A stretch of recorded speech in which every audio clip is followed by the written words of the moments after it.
मोगाल बाबा भणिनो, ह्या सकाळच्या वेळार ह्या मिसा बलिदानान आमी भाग घेता. आमचे हे मागण्याचें वातावरण आमकां एक खेरीत संदी आनी देवाची कृपा आमच्या जिवितांत येवंक. आयच्या ह्या प्रवचनाचो एके भाशेन असोच आमी नियाळ सुरू करता. मोगाल बाबा भणिनो, रोपणे आनी लिवणे मदें एक बोरवोशान बोल्लेले ओगेपण आसा. बिटवीन सोईंग अँड रिपींग there is an silent hope. आनी ह्या रोपणे आनी लिवणे मदें आमचो जबर वावर दिश्टी पडना. आनी ताकाच लागून ह्या वेळार आमी देवाक पळयता आनी ओगेपणांनी हो आमचो बोरवोसो आमी न्हवसोरता. देवाचो आशिर्वाद आमच्या ह्या कोरणेचेर सुरवातेचेर आमी मागता. देवान जबर बरें सारकें वत पावस वारो घातलो जाल्यार आमची पीक बरी जातली. आमचेर आशिर्वाद आमी उत्तम अणभवूंक पावतलीं. Between every action and reaction there is the blessings of God. आनी हाकाच लागून आमी ह्या ओगेपणान, बोरवोशाच्या ओगेपणान आयच्या नियाळाचेर आमी आमचें लक्ष दवरता. आनी आयचो नियाळ आमचीच अस्मिताय सोदून काडूंक आनी ती अस्मिताय खरेपणी जिवंक. Discover your identity and authentically live it. मोगाल बाबा भणिनो, असलें ओगेपण निराशी जाता तसलें न्हय, बोरवोशान बोल्लेलें ओगेपण आमच्या जिवितांत आमी हाडूंक चड गरजेचें. जायतो वावर आमी करता, जायते त्रास आमी काडटा, पुणून आनी आमी फळाक रावता. आमच्या वावराचो ही पूर्णताय आमी पळोवंक रावता. ताच्या मदें हें बोरवोशान बोल्लोलो हे असलो ओगी काळ सांबाळूंक, ओगीच वेळ सांबाळूंक. आनी ह्या वेळान आमी कितें करता? ह्या वेळान आमचो नियाळ आमचेरूच जाता. हांव कोण? आनी तेन्ना आमकां आमच्या भावार्थांत भाशेन एक दिशा दिता. आनी आमी शेवटाक एकदम सादें हें सोत आमकां अणभवूंक आमी पावता. आमी देवाचीं भुरगीं. हांव एक देवाचो भुरगो. हांव एक देवाचें भुरगें. सगल्याकीन खोलायेन आमची अस्मिताय म्हटल्यार हांव देवाचो भुरगो, देवाचें भुरगें. आनी म्हजी वागणूक, देवाचो स्वभाव आनी देवाची वागणूक ह्या संवसारांत वांकयता. आनी जेन्ना आमी आमची ही सोद आमकां भेटटा तेन्ना आमी दुसऱ्यांक गोवाय जावंक पावता. दुसऱ्यांक हीच बरी खबर सांगूंक आमी पावता. बरेचे आमी गोवाय जावंक पावता.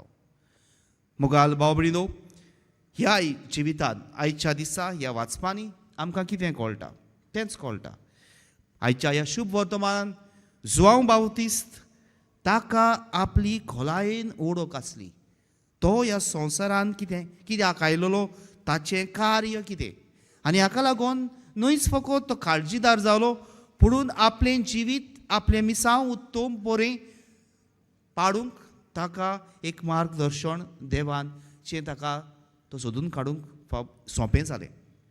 आयच्या पयल्या वाचपान एके भाशेन आमकां जेजू सवें रिगून रावंक आपयता. Abide in Jesus. मोगाल भाव भणिनो, हें चड गरजेचें. जेन्ना आमी देवाची भुरगीं म्हणून आमी सजमता तेन्ना देवाक, असल्या भावार्थाक, जेजूक आमी लागीं रावता. हें एकदम नॅचरल. जरी तो तुमी धाकटुल्या भुरग्यांक पळयला जाल्यार, म्हज्या भावाचो धाकटुलो आसा 4 वर्सांचो, तो धांवता.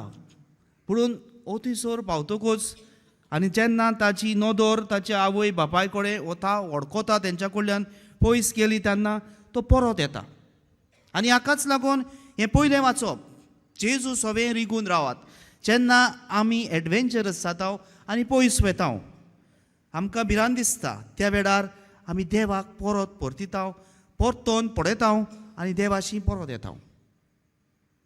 आनी देवाच्यान आमी सांडना, आमचीच अस्मिताय आमी विसरना. हें एकदम नॅचरल ही वागणूक मोगाल बावडीलो. आनी हाका लागून जेजू सवें रिगून रावंक, आनी जो मनीस जेजू सवें रिगून रावता तो मनीस ह्या संवसारान सांडना. ह्या संवसारान जायतीं आव्हानां आसा, जायत्यो बुलोवण्यो आसा, हातून तो सांडना. कित्याक पयले सुवातेर तो ह्या भरवशान भरलेले ओगेपणान तो आपूण सोजमता आपलें कार्य कितें, आपूण कोण, आनी आपूण कोण म्हणून समजोकूच तो परत देवाशी जेजूशी रिगून रावता. आनी दुसरें हे इगोज मातयेन दिलेले सांत भाग्यवंत मनीस, तांचे सवें तांचें जिवीत पळोवन तो परत देवा लागीं येता. भाग्यवंत फ्रांस्काच्या जिवितान तशेंच ताणें कितें केलें, जेन्ना ताका हें भरवशान भरलेलें ओगेपण सांपडलें, तेणें आपलेंच हें ताचें आपोवणें सोदून काडलें. आनी जेन्ना तो आपोवणें सोदून काडटा, आपलें आख्खें जिवीत समोरूंक तो तयार जाता. आपोवणें सोदून काडच्या आदीं तोच निर्णय घेयना. मोगाल बावण्यो सगळीं जाणां आमकां एक अस्मिताय आसा, देवाची भुरगीं कशीं पयली आनी उत्तम, पुणून आमच्याय जिवितांत आमकां एक मिसांव आसा, आमकां देवान पाठयल्या.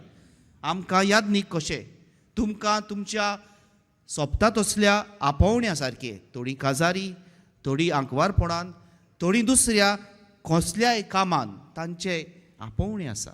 हें जेन्ना आमी सोदता आनी हें आपोवणें सदांच देवाची येवजण पुरी करूंक, मोगाल बावडीनो हें सोदून काडूंक आनी बऱ्याचें गोवाय जावंक ही वाचपां आमकां आपयता.